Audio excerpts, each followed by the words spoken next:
Hello दोस्तों। तो अपनी लाइफ में कभी ना कोई बीमार तो जरूर हुआ होगा। और आपको पता है कि जब कोई भी बीमारी हमको लगती है या उसको हम डिसीज बोलते हैं इंग्लिश में, तो जब कोई भी हमको डिसीज लगती है तो उसके बाद हमारी लाइफ में आती है बहुत सी प्रॉब्लम। जैसे अगर एग्जांपल देख लें तो अगर किसी को फीवर भी आ जाता है तो फीवर होगा, उसको वहाँ पे कोल्ड हो सकता है, हेडेक होगा यानी कि सर दर्द होगा। और इन सबसे जरूरी क्या होगा कि उस मोमेंट पर वो कोई भी काम नहीं कर पाएगा, वो बेड पे पड़ा पड़ा सोएगा या कुछ भी करेगा। तो उस वजह से उसको बहुत सारी प्रॉब्लम फेस करनी पड़ सकती है और यहाँ पर क्या होगा, लॉस भी उसका बहुत ज़्यादा होगा। और सम केस में क्या है कि कुछ कुछ डिजीज या बीमारी ऐसी होती हैं जो हानिकारक यानी कि हार्मफुल या फिर हम बोल सकते हैं फैटल डेथ भी उसकी वजह से हो सकती है।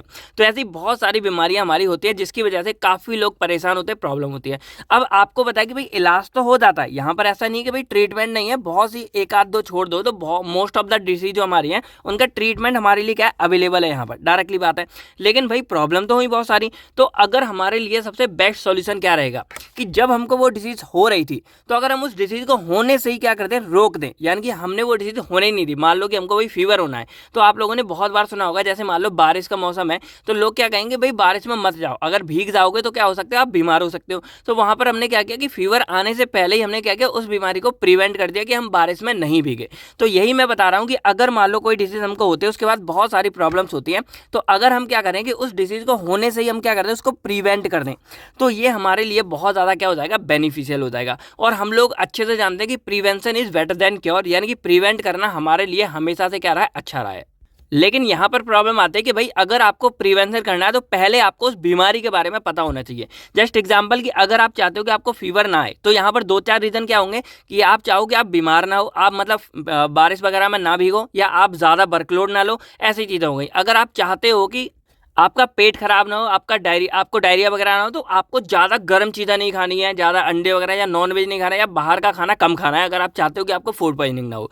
तो यहाँ पर आप एक चीज़ नोटिस कर रहे हो कि जो जो हमारी डिसीज़ होती हैं उनके लिए हमारे क्या अलग अलग प्रिवेंशन होते हैं, भाई कैसे हम क्या बचाव कर सकते हैं। और हम हमेशा ये चाहते हैं कि भाई प्रिवेंट करें जिससे हमको ये प्रॉब्लम फेस ना करनी पड़े और इस प्रॉब्लम की वजह से जो जो नुकसान हो रहे हैं वो हमको ना हो। तो जो हमारे आज की वीडियो है, यानी कि जो हमारा आज हम वीडियो स्टार्ट करने वाले हैं चैप्टर, उसके अंदर बेसिकली हम क्या पढ़ने वाले हैं, इन्हीं डिजीज़ के बारे में पढ़ने वाले हैं। और इन डिसीज के पढ़ने के बारे में हमको क्या पता लगेगा कि हम ये बीमारी हो कैसे रही है, और उसके बाद हम ये जानेंगे कि उनको हम बचा कैसे सकते हैं।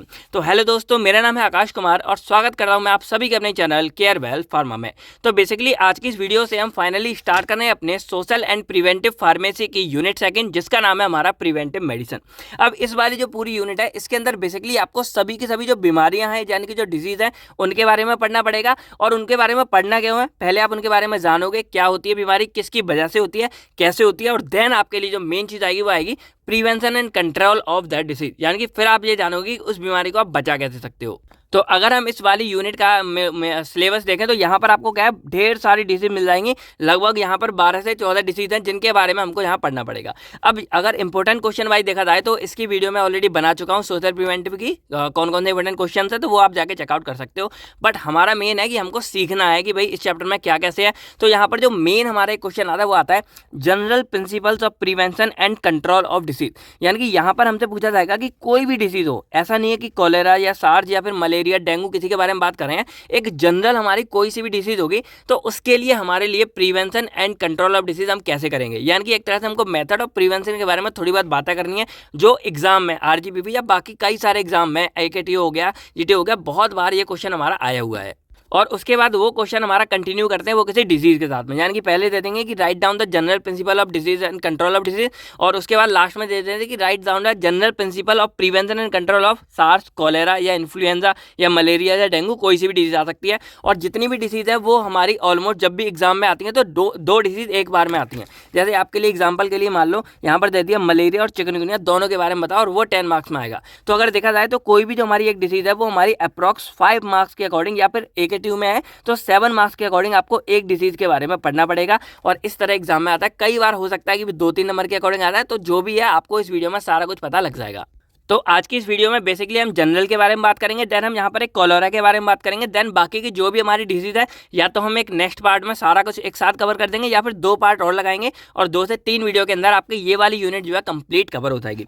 तो अगर सिंपल हम यहाँ पर देखें तो as we all know that prevention is better than cure, ये हम पहले ही समझ चुके हैं कि प्रिवेंशन हमेशा हमारा बेटर होता है, क्योंकि अगर हम किसी डिजीज को पहले ही प्रिवेंट कर लेते हैं तो उसके बाद जो हमारे कॉम्प्लिकेशंस होंगी या जो हमारी प्रॉब्लम्स होंगी वो हमको देखने को नहीं मिलेगी। तो ये हमारे लिए सबसे बेस्ट पार्ट है। तो अगर हम सिंपल यहाँ प्रिवेंशन के बारे में बात करें तो it is a process in which we reduces the incidence of disease before it gets complicated. यानी कि यहाँ पर हम क्या करें कि कोई भी जो हमारी बीमारी है उसके जो इंसिडेंट है या उसके जो होने की क्षमता है, यानी कि जो हो रही है हमारी कोई बीमारी, उसको हम जड़ से रोकते हैं, यानी कि हम उसको रोक ही रहे हैं होने से। यानी कि कोई बीमारी तो हम यहीं पर रोक देंगे कि वो बीमारी हमें होगी नहीं, और जब बीमारी नहीं होगी तो हमको कोई भी प्रॉब्लम या उसके कोई भी कॉम्प्लिकेशन है वो हमको देखने को नहीं मिलेंगे। तो अब हमारा यहाँ आता है प्रिवेंटिव मेडिसिन। तो जो प्रिवेंटिव मेडिसिन है वो हमारे चैप्टर का नाम भी है। तो एक्चुअल में ये कोई हमारी ये नहीं, आप अगर नाम से समझोगे तो क्या है, प्रिवेंटिव मेडिसिन का मतलब है कि बचाव करने वाली दवाइयाँ। लेकिन एक्चुअल में जो प्रिवेंटिव मेडिसिन का हमारा पूरा फंडा है वो हमारी एक प्रैक्टिस है, या हम बोल सकते हैं एक पूरी प्रोसेस है, जिसके अंदर क्या हो रहा है कि हम क्या कर रहे हैं, कोई भी डिसीज को अपनी प्रिवेंट कर रहे हैं और अपनी हेल्थ केयर को प्रमोट कर रहे हैं।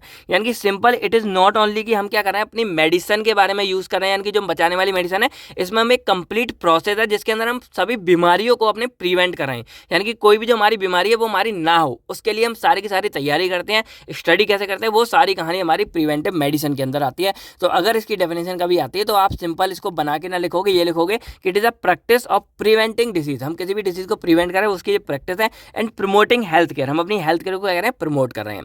The main aim is to ultimately prevent disease. जो मेन एम हमारा इसका वो क्या है कि हम क्या करेंगे, प्रिवेंट करेंगे डिसीज को, डिसेबिलिटीज को एंड डेथ को। डिसेबिलिटीज मतलब जो अपाहिज वगैरह हो जाते हैं उस चीज को भी प्रिवेंट करना है। जैसे एक्सीडेंट के बारे में अगर बात करें तो भाई बाइक अच्छे से चलाओ, मोस्टली बाइक के द्वारा होते हैं, उसमें ही जान माल का नुकसान ज़्यादा होता है, और डेथ को, ओवरऑल जो हमारा रेट है डेथ का उसको हम बचा सकें। तो यही मेन हमारा फंडा होता है प्रिवेंटिव मेडिसिन का। अब जो हमारा प्रिवेंटिव मेडिसिन का फंडा था वो शुरुआत कैसे हुई, इसके लिए इंटरेस्टिंग कहानी क्या है यहाँ पे कि पहले, यानी कि बहुत पहले ज़माने में क्या होता था, बीमार होते थे तो भाई वैद्य वगैरह क्या है दवाइयाँ वगैरह देते थे, लेकिन उन्हें ये नहीं पता था कि हम भाई बीमारी होने से भी पहले रोक सकते हैं।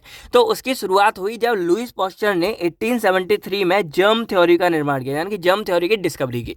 अब इस थ्योरी के अकॉर्डिंग उनको क्या पता लगा कि उन्होंने जर्म्स और बैक्टीरिया, यानी कि उन्होंने ये बताया कि भाई कोई ऐसी चीज़ भी होती है जर्म्स बैक्टीरिया, और ये कुछ ऐसी चीज़ होती हैं जो हमारी बॉडी में आके हमारी बॉडी को बीमार करती हैं। यानी कि इन्हों के द्वारा, लुईस पास्चर के द्वारा हमको ये पता लगा कि भाई कुछ हमारे ऐसे छोटे छोटे जीव्स भी होते हैं जो हमारी बॉडी में क्या करते हैं, बीमारियां कॉज करते हैं। जैसे एग्जांपल के लिए टाइफॉइड, निमोनिया, ट्यूबरक्लोसिस, इन सब के लिए कुछ हमारे बैक्टीरिया होते हैं जो रिस्पॉन्सिबल होते हैं। तो जब हमको ये पता लगा तो अब हम ये समझ गए कि इन चीज़ों को अगर हम रोक दें, जैसे कोई बैक्टीरिया वायरस है, तो अगर हम इससे अपनी बॉडी को बचा लें तो हमें ये बीमारियां देखने को नहीं मिलेंगी। और स्टार्टिंग में तो भाई इन बीमारियों का इलाज भी नहीं था, तो बहुत लोग मर भी रहे थे। तो अब तो इनका इलाज भी आ गया सारा कुछ। तो उस मूवमेंट पे ये मतलब थ्योरी निकाली गई कि अगर हम क्या करें, जो पॉजिटिव एजेंट्स है अगर हम इनसे अपनी बॉडी को बचा सकें तो हमको ये बीमारियां नहीं होंगी। तो ये उस टाइम पर बहुत बड़ी डिस्कवरी थी। आज तो आप नॉर्मल हर कोई जानते हो, कोरोना से भी बचे हैं सारे लोग। तो उस टाइम के लिए ये बहुत बड़ी हमारी क्या थ्योरी थी। तो जो हमारी ये पूरी चीज़ है, यानी कि जो हमारी ये जनरल प्रिंसिपल वाला फंडा है, इसमें आप हो सके ये सारी की सारी कहानी लिखकर आना। तो अगर इसमें लिखा जाता है it includes identification of transmission mode of disease, यानी कि जो हमारी ये बीमारी है, इसको मैं अभी आपको एक एग्जाम्पल से समझा भी दूंगा। तो जो हमारे ये general principle of prevention and control disease है, ये कहता है कि सबसे पहले आपको क्या करना है, कोई भी जो बीमारी हो रही है उसका ट्रांसमिशन मोड ऑफ डिसीज, यानी कि वो बीमारी हमारी फैल कैसे रही है वो चीज़ आपको पता लगानी है। जैसे एग्जांपल के लिए मलेरिया वगैरह है, तो यहाँ पर जो हमारे मच्छर होते हैं वो रिस्पॉन्सिबल होते हैं कि वो किसी बीमारी को हमारे एक पर्सन से दूसरे पर्सन में ट्रांसफर कर रहे हैं।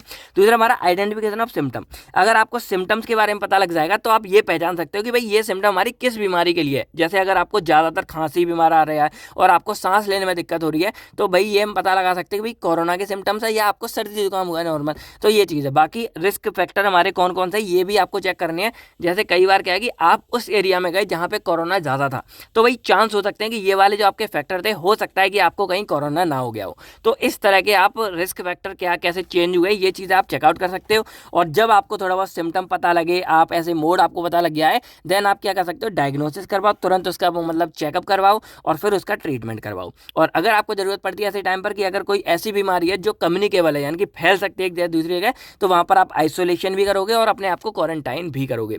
तो ये हमारा सारा फंडा आता था इसके अंदर। अब इसके अंदर कुछ दो टॉपिक और थे। एक हमारा है लेवल ऑफ प्रिवेंशन का, जिसके अंदर प्राइमोर्डियल, प्राइमरी, सेकेंडरी और टर्शियल प्रिवेंशन आते हैं। और यहाँ पर एक आता है स्टेप टू कंट्रोल डिसीज, कि अगर कोई बीमारी हो गई है देन उसको आप कैसे कंट्रोल करोगे। तो इसके लिए मैं आपको रेफर करूंगा जो हमारी यूनिट 1 थी, उसका जो चैप्टर 1 था, उसमें ये वाला टॉपिक हमने डिटेल्स में करा रखा है। तो वो वीडियो आपने नहीं देखी हो, जाके जरूर चेकआउट कर लेना और नोट्स वगैरह आपको मिल जाएंगे, तो उस वाले कंसेप्ट को जाके आप देख लेना। तो सेम चीज़ है, हमने अपने पहले चैप्टर में कवर किया है, तो यहाँ पर आप क्या, लेकिन वो लिखना जरूर है, क्योंकि अगर ये क्वेश्चन आपका 5 या 7 नंबर में आता है तो सिर्फ ये आधा पेज है और यहाँ भी आधा पेज है, इसमें काम नहीं चलेगा। आपको ये level of prevention primary secondary tertiary जरूर लिखने हैं और स्टेप टू कंट्रोल वाला भी थोड़ा सा बता देना। लेकिन मेन हमारी चीज़ क्या है, मोस्ट इंपोर्टेंट, कि आपको ये चीज़ यहाँ पे लिखनी पड़ेगी, तभी आपका ये क्वेश्चन जो है कंप्लीट यहाँ पर होगा। ठीक है, तो अब ये क्या क्या चीज़ थी, इसको हम जस्ट एक एग्जाम्पल से अगर समझे तो जस्ट एग्जाम्पल मान लो कि कोरोना हुआ, तो कोरोना जब होता था तो सिम्टम्स क्या थे, किसी को कोल्ड फीवर हो रहा था और इसके नुकसान क्या थे कि ऑक्सीजन की बॉडी में कमी हो रही थी और सांस लेने में दिक्कत हो रही थी, और इसकी वजह से क्या था कि मरने का बहुत ज़्यादा क्या हो रहा था, रिस्क हो रहा था कि मर भी सकते थे। तो ये हमारे कोरोना के क्या थे, सिम्टम्स थे और क्या क्या नुकसान होते हैं ये हो रहे थे। अब हमको ये जानना है कि कोरोना आखिर हमको हुआ क्यों, तो होने के पीछे हम क्या देखेंगे, कॉज। तो कॉज हमारा क्या था, एक कोरोना वायरस था हमारा जिसकी वजह से हुआ। ठीक है, अब ये वायरस हमारी बॉडी में आया कैसे, तो उसके पीछे हम देखेंगे देन मोड ऑफ ट्रांसमिशन। तो मोड ऑफ ट्रांसमिशन हमने क्या देखा कि ये पर्सन टू पर्सन, यानी कि एक कोई बंदा है उससे क्या हुआ, हमारे ये दूसरे पर्सन में क्या, दूसरे बंदे में क्या हो रहा है, ट्रांसफर हो रहा है, यानी कि पर्सन में ट्रांसफर हो रहा है। तो यहाँ पर हमने सारी बात जान ली कि ये प्रॉब्लम होती है। तो अगर किसी को बहुत ज़्यादा कोल्ड हो रखा है, फीवर हो रहा है, खांसी हो रही है, सांस लेने में दिक्कत हो रही है, तो वो कोरोना के लक्षण हो सकते हैं। देन हम उसको डायग्नोस करेंगे, ट्रीट करेंगे और उसमें क्या क्या प्रॉब्लम आएंगी कि भाई सांस लेने में दिक्कत है, ऑक्सीजन की कमी है, ऑक्सीजन की कमी हो जाएगी तो बॉडी ऑटोमेटिकली हमारी मरने लग जाएगी। तो अब हम देखेंगे कि ये हुआ क्यों कोरोना। तो हमने देखा कि भाई कोरोना किसी वायरस की वजह से हुआ और ये आया कैसे हमारे भाई बॉडी के अंदर, तो एक बंदे से दूसरे बंदे में आया और उस पर्सन में किसी और वजह से आया होगा।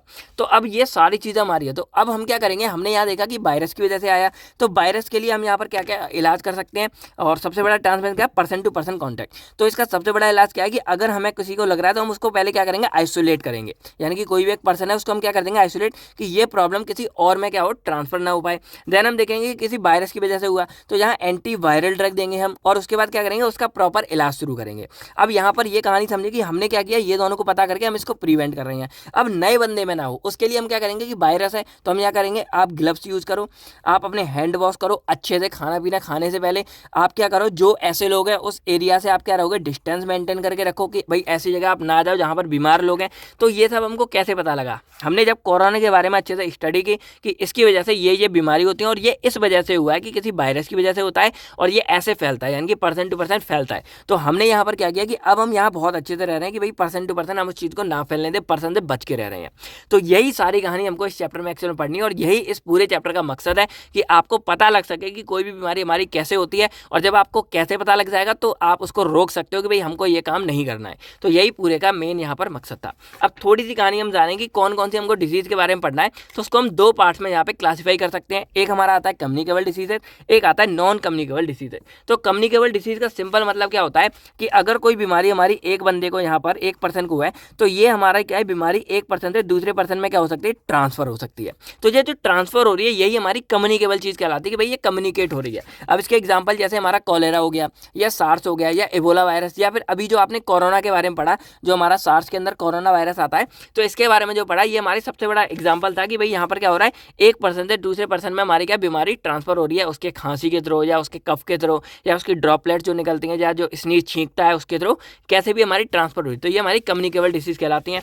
ये हमारी होती है non communicable disease. Non communicable disease का सिंपल मतलब क्या है कि ये भाई ट्रांसफर नहीं हो रही है, बल्कि किसी बंदे में इंडिविजुअल है, और अगर एक बंदे को है तो वो दूसरे में ट्रांसफर नहीं हो सकती। एग्जाम्पल जैसे हाइपरटेंशन है, तो अगर किसी का बीपी बढ़ रहा है तो वो उसकी बॉडी के अंदर की वजह से बढ़ेगा, ना कि किसी और से ये बीमारी ट्रांसफर होकर आएगी। डायबिटीज मेलाइटिस है, कैंसर है, तो भाई कोई बंदा ज़्यादा शुगर खाता है तब जाके उसको हुई है, किसी को कैंसर है तो ये भाई ट्रांसफर नहीं हुई है। ड्रग एडिक्शन, तो ये कुछ ऐसी बीमारी है जो नॉन कम्युनिकेबल है, और मोस्टली ये बीमारी किसी ओल्ड एज पर्सन में देखने को मिलती है जो ज़्यादा बूढ़े हो चुके होते हैं। तो अगर हम कम्युनिकेबल के बारे में बात करें तो कॉलेरा, सार्स की फुल फॉर्म किस किस को बताए, कमेंट्स में लेकर बताओ, देखते हैं कितने लोग इसके बारे में जानते हैं। देन यहाँ पर Ebola virus, influenza, acute respiratory infection, malaria, chikungunya, dengue, lymphatic filariasis और निमोनिया। ये वाली बीमारी थोड़ी अलग है तो कई बार एग्जाम में आ जाती है।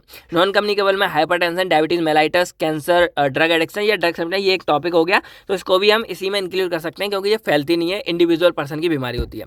तो ये कुछ हमारे टर्म्स है जिनको हम आने वाली वीडियोज़ में कवर करेंगे। तो आज बेसिकली हम क्या करेंगे, इस कॉलेरा को कंप्लीट कंप्लीट कवर करेंगे। और ये भी हमारा एक मोस्ट इंपॉर्टेंट टॉपिक है, क्योंकि कोलेरा कई बार एग्जाम में हमारा आया हुआ है और ये भी एक हमारी डेंजरस बीमारी होती है। ठीक है, तो इसको कवर करते हैं। छोटी सी वीडियो है, ज़्यादा बड़ी नहीं है। बाकी ये सारी कहानी हम नेक्स्ट वीडियो में एक साथ ही कवर कर लेंगे या थोड़ा बहुत होकर कवर कर लेंगे। ठीक है, तो यहाँ पर अगर हम सिंपल कोलेरा के बारे में बात करें तो कोलेरा एक हमारा इंटेस्टाइनल इन्फेक्शन है। एक्यूट इंटेस्टाइनल का मतलब क्या है कि जो हमारी बॉडी होती है उसका जो इंटेस्टाइन वाला पार्ट है, लार्ज स्मॉल इंटेस्टाइन होती है, तो उस इंटेस्टाइन वाले पार्ट में क्या होता है, ये वायरस बैक्टीरिया हमारा एक होता है विब्रियो कोलेरा, वो जाके लग जाता है और वहाँ पे जाके वो क्या करता है, इन्फेक्शन कॉज कर देता है। तो जो हमारा कोलेरा है, देखो जो मैंने सीक्वेंस आपको बताया था उसी के थ्रू हम यहाँ पर चलने वाले हैं कि हमको यहाँ पे सारी कहानी कॉज, मोड ऑफ ट्रांसमिशन, उससे प्रॉब्लम हमको क्या हो रही है, उसके सिम्टम्स हमारे क्या हैं और उसको कैसे प्रिवेंट एंड कंट्रोल कर सकते हैं, इसी थ्रू हम सारे के सारे डिजीज़ को पढ़ने वाले हैं। तो यहाँ पर अगर देखा जाए तो ये हमारी एक एक्यूट इंटेस्टाइनल इन्फेक्शन है, यानी कि जो हमारे इंटेस्टाइन के अंदर एक इन्फेक्शन हो जाता है वो है। और इसकी जो किसकी वजह से होता है, तो एक हमारा विब्रियो कोलेरा नाम का एक बैक्टीरिया होता है जिसकी वजह से ये बीमारी हमको होती है। अब इसमें होता क्या है, तो अगर ये सीवर कंडीशन में यानी कि डेंजरस, बहुत ही ज़्यादा सीरियस सिचुएशन हो जाए तो ये हमारे लिए घातक, फैटल का मतलब होता है घातक, कि भाई किसी को मारने की दम रखता है। अब ऐसा होता क्यों है, तो जैसे ही within an hour of the onset of symptom, अगर किसी बंदे में ये कोलेरा नाम की मतलब बैक्टीरिया घुस जाता है तो ये किसी भी हेल्दी इंडिविजुअल बंदे में क्या करेगा कि उसका ब्लड प्रेशर एकदम डाउन कर देगा। और जब ब्लड प्रेशर डाउन हो जाएगा तो वो हाइपोटेंशन लेवल हो जाएगा। आपको पता है हाइपोटेंशन ज़्यादा, हाइपोटेंशन कम लेवल। तो जब ब्लड प्रेशर डाउन हो जाएगा, हाइपोटेंशन हो जाएगा, तो उसमें क्या होता है, खून की भी कमी हो जाती है, वो शॉक भी उसको हो सकता है, शॉक इन द सेंस कि ब्लड की कमी हो जाती है, और वो बंदा हमारा इंडिविजुअल में डाई विदिन 3 से 4 आवर, यानी कि 3-4 घंटे के अंदर वो बंदा मर भी सकता है अगर उसको मेडिकली ट्रीटमेंट नहीं दिया गया।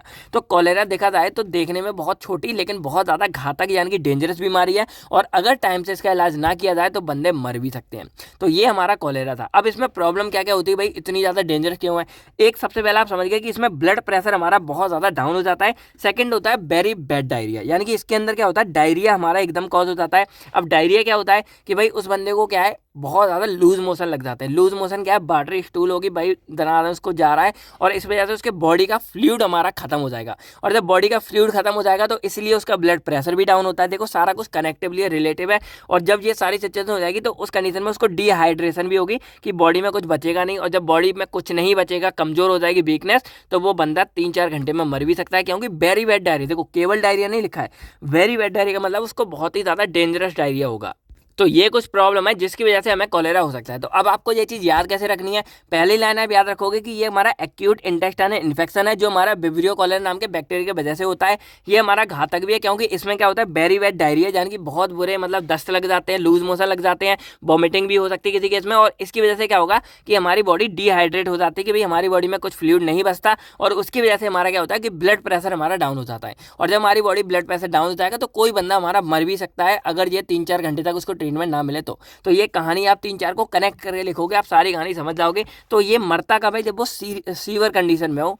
ऐसा कभी किसी के साथ ना हो, लेकिन ये सीवर कंडीशन में अगर होता है तो इसके लिए आप सारे इलाज करना। तो कोलेरा का आप बेसिक इंट्रो समझ गए क्या कैसे है। अब कॉजेटिव एजेंट्स के बारे में बात करें तो भाई ये हमारा एक इन्फेक्शन होता है, इन्फेक्शन डिजीज है जो हमारा विब्रियो कोलेरा नाम के बैक्टीरिया की वजह से होता है। अब मोड ऑफ ट्रांसमिशन की हमारा फैलता कैसे है, तो अगर कोई हमारा एक पर्सन है जिसको ये बीमारी है, सिंपल देखो कैसे फैल रहा है। अगर मान लो कोई हमारे पर्सन जिसको ये बीमारी है, तो उसका जो स्टूल होगा, यानी कि जो उसका सुबह सुबह वेस्ट मटेरियल होता है, वो एक्चुअल में क्या होता है कि जो हमारा वायरस है वो इंटेस्टाइन में होता है। अब जब इंटेस्टाइन वाले पार्ट में है, आपको पता है कि ये वाला जो हमारा पार्ट है इंटेस्टाइन वाला, ये पार्ट हमारा लास्ट में क्या करेगा, यहाँ पे डिसफिमिनेशन यानी कि बाहर निकल जाएगा हमारा स्टूल की फॉर्म में। तो ये जो हमारा बैक्टीरिया है वो स्टूल में आ जाता है, और जब ये स्टूल में आ जाता है हमारा, तो सुबह वेस्ट मटेरियल में आ जाता है, तो ये जो हमारा मेन है वो यही रीज़न है कि इसके थ्रू ट्रांसमिट होता है। अब लोग कहेंगे कैसे होता है, तो भाई जो स्टूल है वो आपको पता है, जो फीसेस होते हैं वो मेनली क्या करते हैं, वो किसी वाटर को जाके क्या करेंगे, कॉन्टामिनेट कर देते हैं, यानी कि वाटर को जाके इन्फेक्टेड करेंगे। पहला कैसे, एक तो जो भी ये हमारा जितना भी वेस्ट मटेरियल है वो सीवेज के थ्रू कहा जाता है पूरे के पूरे गटर में, जो पूरा मिक्स होता है,